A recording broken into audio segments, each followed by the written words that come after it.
సింహరాశి వారికి ఈ నూతన ఆంగ్ల సంవత్సర ప్రారంభకాల సమయంలో ఎలా ఉండబోతుందో ఈ వీడియోలో సవివరంగా సంపూర్ణంగా తెలుసుకుందాం.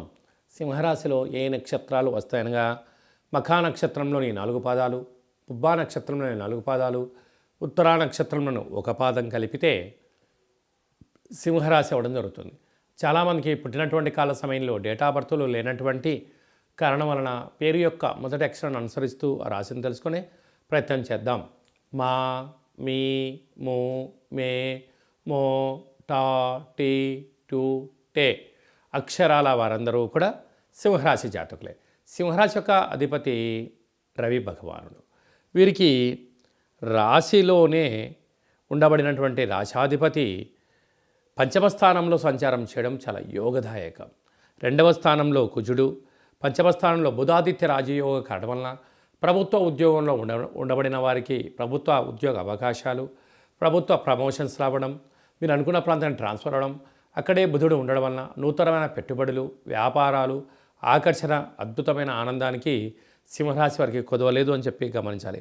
సప్తమ స్థానంలో శుక్రుడు శని సంచార స్థితి ఉండడం వలన ప్రేమికుల మధ్య సయోధ్య, భార్యాభర్తల మధ్య అన్యోన్యత, నూతనమైన ఏదైనా పనులు ప్రారంభించాలనుకున్నప్పుడు బంగారు ఆభరణాలు, విశేషమైన కార్యక్రమాలలో ఐశ్వర్యం, ఆనందం ఈ సింహరాశి వారి సొంతం అవుతుందని చెప్పి కూడా గుర్తుపెట్టుకోగలరు. అదే కాకుండా అష్టమంలో రాహు సంచార స్థితి ఉండడం వలన సీజనల్గా వచ్చే వ్యాధులు వీళ్ళని వెంటాడే పరిస్థితి ఉంటుంది.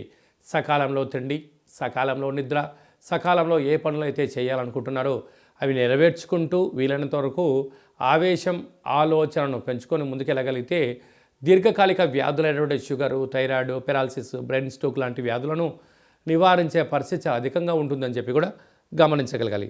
భాగ్యస్థానంలో ఉండబడిన విశేష యోగదాయకం. రాజ్యస్థానంలో దేవగురు బృహస్పతి సంచారం చేయడం వలన విద్యలో, ఉద్యోగంలో, విదేశానంలో, వ్యాపార రాజ్యంలో వీరికి వీరే సరిసాటి అని చెప్పి గమనించాలి. వ్యయంలో కుజ భగవానుడు సంచారం చేయడం వలన కుజదోష ప్రభావ కరడం వలన నిప్పుతో, నీటితో, యంత్రాలతో, ఆయుధాలతో, పవర్లతో దయచేసి మీరు చెలగాటం ఆడొద్దు. ఎందుకనగా వ్యయంలో కుజుడు ఉండడం వలన కుజదోష ప్రభావం కారణం వలన రుణ సమస్య, రోగ సమస్య అధికమవుతుంది. కనుక ప్రయాణం చేసేటప్పుడు తగు జాగ్రత్తలు అవసరమని చెప్పి కూడా మీరు గుర్తుపెట్టుకోగలగాలి. ఈ వీడియో మీరు చూస్తున్నారు అన్నట్లయితే కాళభైరవ స్వామికి స్మరణ చేసే సమయము, కాళభైరవ స్వామికి భక్తుడిగా మారే సమయం ఆసనమైందని చెప్పి మీరు గుర్తుపెట్టుకోగలగాలి.